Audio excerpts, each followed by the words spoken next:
জাতির উদ্দেশ্যে ভাষণে ইউনূস প্রতিশ্রুতি দিয়েছিলেন, রমজান মাস শুরুর আগেই আগামী ফেব্রুয়ারিতে জাতীয় সংসদের নির্বাচনের আয়োজন করা হবে।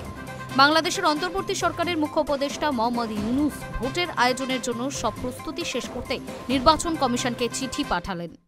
অন্তর্বর্তী সরকারের পক্ষ থেকে আমি প্রধান নির্বাচন কমিশনারের কাছে চিঠি পাঠাবো, যেন নির্বাচন কমিশন আগামী রমজানের আগে 2026 সালের ফেব্রুয়ারি মাসে জাতীয় নির্বাচন অনুষ্ঠানের আয়োজন করেন। বাংলাদেশের সংবাদ মাধ্যম জানাচ্ছে, ইউনূসের দফতরের মুখ্য সচিব এম সিরাজউদ্দিন মিয়া অন্তর্বর্তী সরকারের তরফে কমিশনকে চিঠি লিখেছেন। উল্লেখিত সময়সীমার মধ্যে প্রত্যাশিত মানের অবাধ, সুষ্ঠু, শান্তিপূর্ণ এবং উৎসব মুখর জাতীয় নির্বাচন আয়োজনের জন্য প্রয়োজনীয় পদক্ষেপ করার অনুরোধ জানানো হয়েছে ওই চিঠিতে।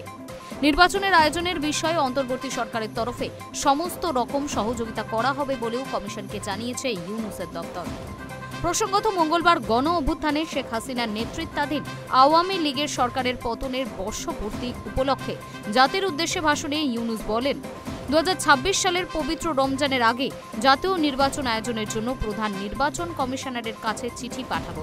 হাসিনার জামানায় 1.5 দশক ধরে বাংলাদেশের নাগরিকেরা গণতান্ত্রিক অধিকার প্রয়োগের সুযোগ পাননি বলেও অভিযোগ করেন ইউনূস। High news network.